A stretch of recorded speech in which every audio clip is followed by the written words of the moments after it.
Hey y'all, Jay Nice on the mic. I have to first say I'm very mad because I was over here recording a 20-minute video and I did not hit record. So all of my most amazing content and the words that I was saying did not get recorded. So Buddha technology. I secondly must say I am today when I'm recording this is a Friday, and around where I live on Fridays, the streets is talking. The streets get pretty busy, so you'll probably hear cars, motorcycles, maybe an ambulance here and there, maybe the police. People trying to show off and do the most on a Friday. So I have to apologize for that, as you can hear. And then say welcome to my channel or welcome back. I'm so happy to be back to making videos. It's been a long time. In the first video I recorded, that didn't actually record, I did a little dance to the Aaliyah. It's been a long time. I shouldn't have left you without a dope beat to step to. So I had to redo that. But it's Jay Nice on the mic. Not sure if I said that. Welcome to my channel. This video, let's just jump right into it. This video is on the laying of the edges.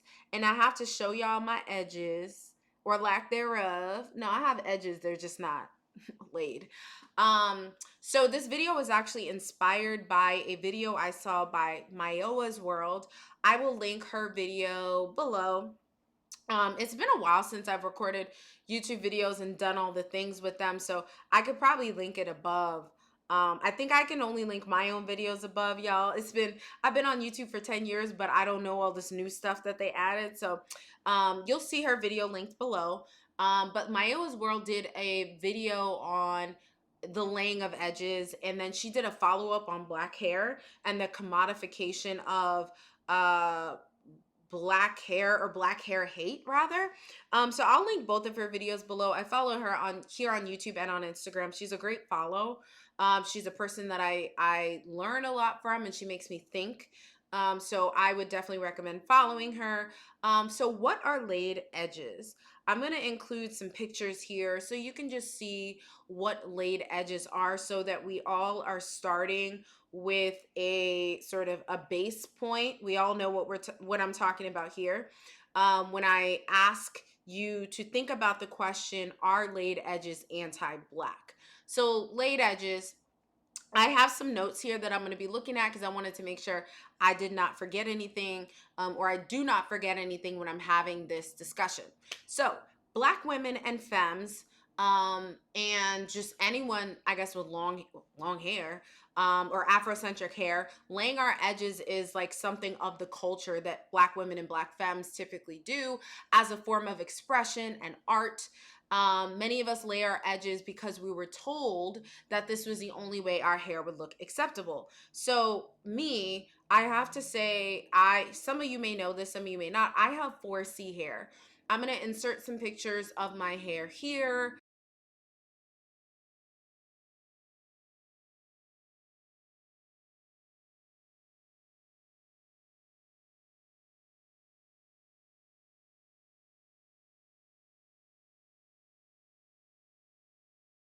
My mom is a licensed cosmetologist, so she is the only person that I've ever trusted to color my hair. But my hair is, I guess some people say that if your hair is colored, it's not natural. I don't buy into that, and I don't believe that, but I'm a 4C gal. And in recent years, I haven't been leaving the house without laying my edges. And a couple of years ago, I saw on Twitter a post where someone said how anti-black laying your edges is. If I could find the post, it was so many years ago, but if I could find the post, I would, repost it.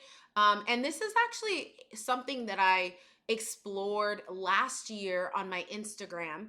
And I will link the post to my Instagram post that I made last year below.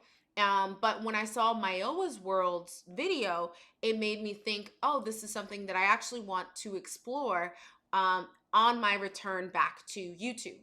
So I also have to stop here and say that throughout this video, I will be using the term white perversion, which is just another term for white supremacy. I don't like the term white supremacy because it implies that white people are supreme over other races of people. I prefer the term white perversion because it's a perversion to think that your race is superior to all other races. I don't know who came up with the term white perversion. Maybe I'll find it and link it below as well.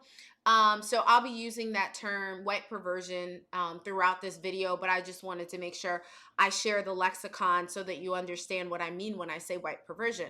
But so I just want to give y'all a little bit of history into my hair journey and then share my thoughts on whether laying your edges is anti-black. So grab some popcorn. Let's go. So my obsession with laying my edges is the same pressure I felt to grow my hair long. So in 2012, some of you may know this, some of you may not. My OG subscribers may remember this, but I big chopped my hair and I actually made a video, several videos on YouTube. I'm just like smiling because there's so many memories here on YouTube. So many of my big moments, I would like go on YouTube and make a video. But I big chopped and I'll see, I might have some of the videos left on my channel.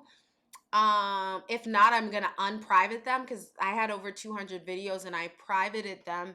But I'll unprivate it so I can insert it below or somewhere above. But I big chopped in 2012. I felt like it was definitely a time to big chop. My hair was super damaged.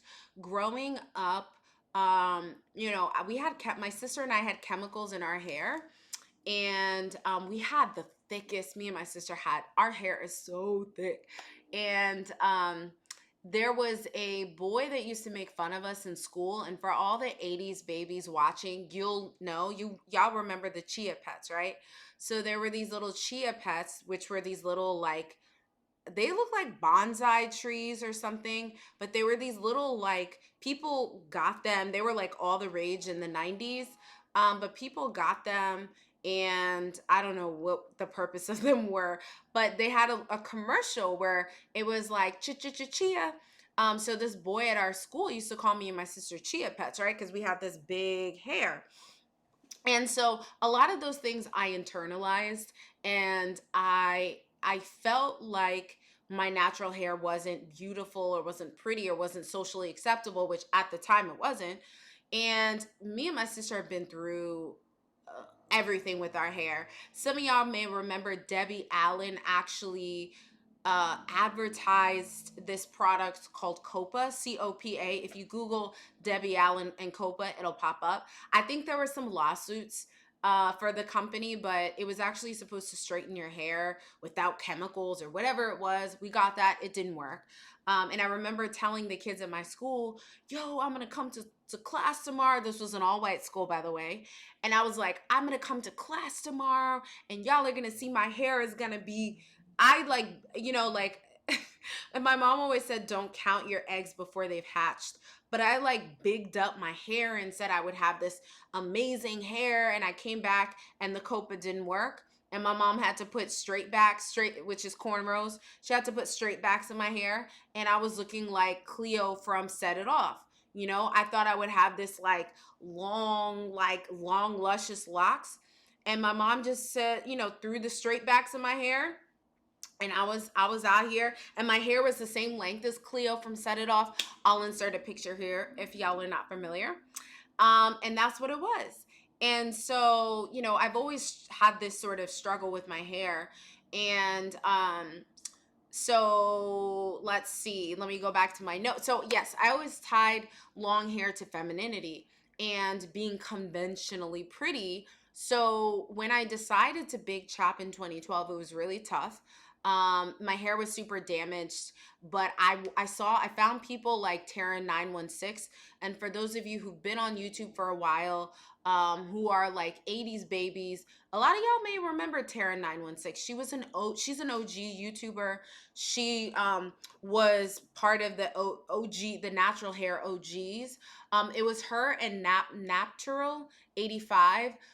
They were like big natural hair YouTubers. But I just found Tara 916 channel. She was doing a tutorial. I found it and I was like obsessed with her. Even though she had maybe type 3 hair, she didn't have my texture hair. I just was inspired by just watching all the things she did to her hair. And, after I big chopped though, I was like on this mission to grow my hair. I remember telling my mom, I'm going to grow my hair down to my butt. And my mom was just like rolling her eyes at me, like, okay, Janice, whatever. But that was my goal because, again, I felt like it was okay to big chop if I grew my hair long, because I was tying and linking long hair to femininity and to beauty. And, at the time, I didn't understand texturism. I didn't even know I was a 4C girl when I big chopped. I didn't even know. I just saw these girls on YouTube and said, I want to do that too. I didn't know that hair discrimination was a thing. I made a video on hair discrimination. If it's still up on my channel, I'll link it here. But I didn't know that hair discrimination was a thing back then, right? And so blah blah blah. Fast forward, I big chopped, and it's been almost 10 years since I big chopped, and my hair grew very long, but it also has had a lot of damage. And in January of 2021, I went to go see a new hairstylist, and she had to cut a lot of inches off my hair, and I had this like visceral response. And I know I have the pictures in my phone, so I'll link them here. But I had this like visceral response to having to cut my hair. And I had to really like interrogate why I was feeling that way. And I uncovered that the reason was because I felt like I was losing my femininity, whatever that means, because I had tied so much of just my femininity and beauty. I tied beauty in with having long hair, and I felt like if my hair wasn't growing or if my hair wasn't getting longer, I wasn't beautiful. And of course, thinking back even to January, which is not even a year ago, I can understand how backwards and anti-black and how rooted in white supremacy and white perversion that thought actually is. So since COVID, really, I've been like interrogating my relationship with my hair. During COVID, none of us could go get our hair done, and I had to figure out, what am I going to do with my hair? And it's interesting because I know that recently Ti's daughter made headlines, Deja, because she said, I hate my hair. I think those were her exact words, right? And I remember feeling like that years ago, where I felt like 4C hair is too much to deal with and too much to manage. I don't want to deal with it, right? And I'm trying to be really mindful now of the words that I use to describe my hair. And I think that I have to remember that there are people who aren't able to grow hair. There are people who have different conditions like alopecia where they cannot grow hair. So I should be grateful and thankful that God gave me a full head of hair that grows up to the sky and up to the sun. And so I've been really interrogating and thinking about my relationship with my hair a lot lately, and giving my hair grace. And I'm happy that I have such thick hair. And why do I feel like I need to lay my edges when I have protective styles such as this? And y'all can see my edges are here, my edges are here. And I've really pushed back against, or I've been trying to push back against this notion that I must put chemicals in my hair, and I must lay my edges.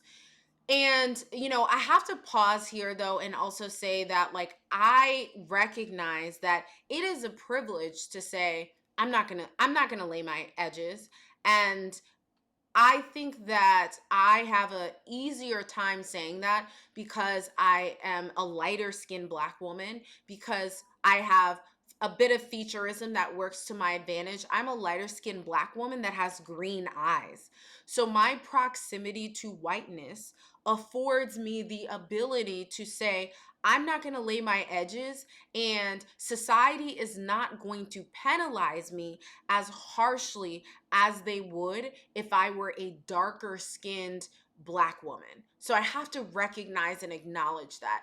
And I have a close friend who was telling me that she didn't want to keep her jumbo braids for her company picture. She was taking her company was getting ready to take like company photos, and she wanted to hurry up and take her jumbo braids out because she didn't want to look too Black.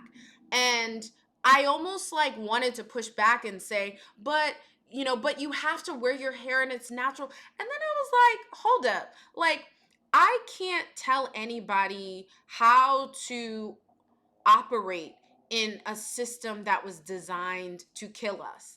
I cannot tell you what is best for you. I can only tell you my experiences.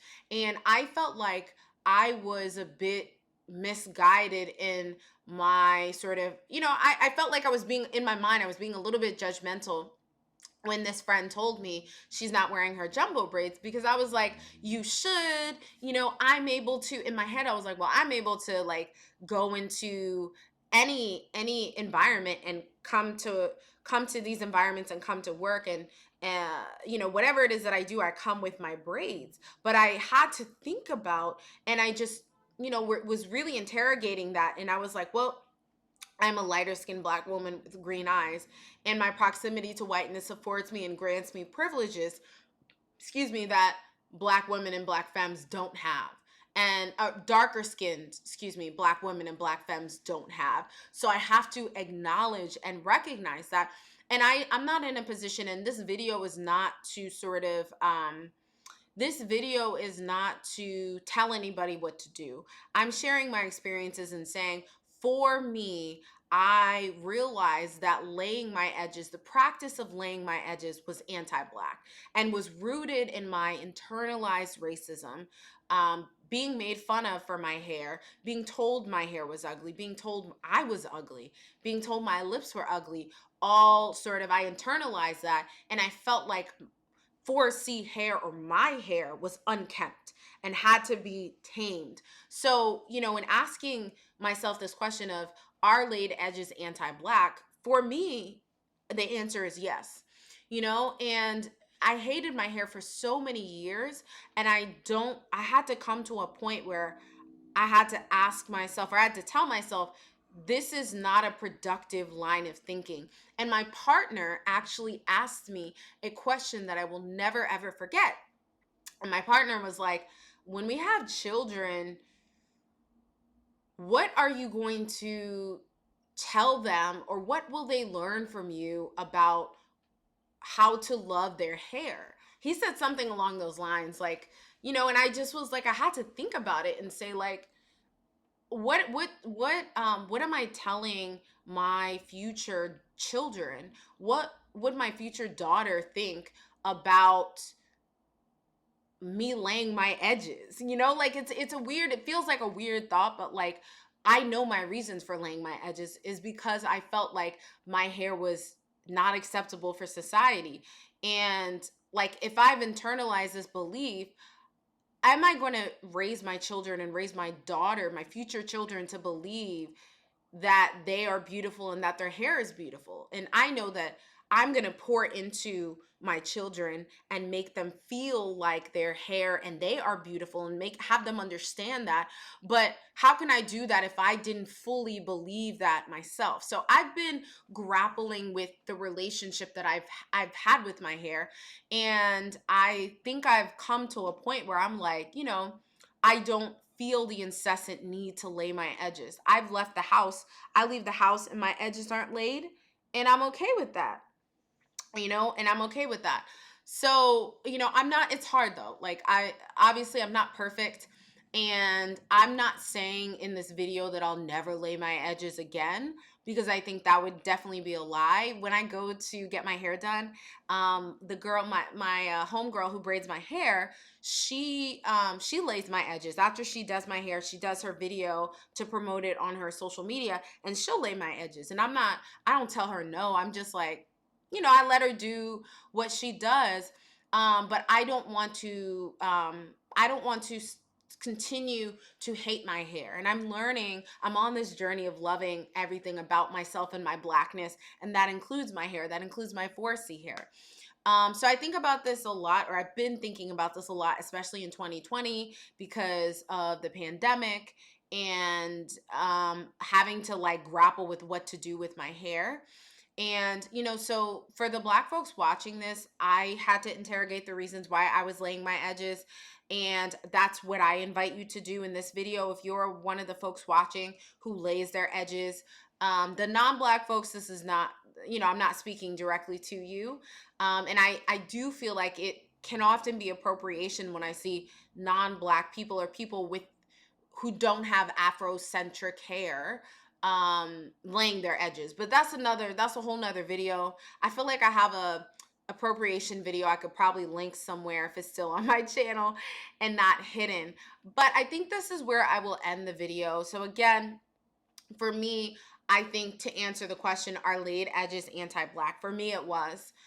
Because I knew my reasons for doing it, and it was because of internalized racism. So this isn't like a judgment video, but rather an invitation and interrogation video to ask yourself why you lay your edges. So I guess this is where I'll end the video, and I just want to say, so this is a longer video, but longer for me, I guess, but I am recording this time, which I'm happy about. But one thing I want to say is that y'all can look out for is one thing I want to do is like reaction videos to my older videos. I have so many videos on my channel and they're all super duper cringy because I've been on YouTube for 10 years and I feel like my views on so many things have grown and evolved. I feel like a lot of the videos that I did in the past, and I think of course with time and with age comes wisdom, most of the time, not always, but I feel like my views, and even when I expressed my views here on YouTube, I feel like I did very shallow analyses of things and of topics and of issues. And I see these kids now, and I call them kids because they look young, but I see these internet analyses, and I see so many amazing, like Black women in particular, doing these amazing and thorough and in-depth social commentaries and internet analyses. And I'm like, wow, I really got to step my game up, because when I got on YouTube 10 years ago, when I was making these videos, I didn't create a script and it wasn't organized, and I was just talking off the top of my dome. And maybe, I mean, that's part of the reason why I haven't deleted all the videos off on my channel. I wanted to keep it authentic, and I wanted to show y'all how I've evolved over the years. And I was tempted though, because there have been so many times I wanted to just scrap it and start over. But now I'm like, nah, let me, like, you know, react to some of my older videos, because I think it's important to show growth and evolution. We all grow and evolve, hopefully. But I think that it's important to also show my growth and evolution just for myself. So I'm gonna do some reaction videos to my most popular videos, which also happen to be my most cringy video. So with that, I will end the video. I hope y'all enjoy this video.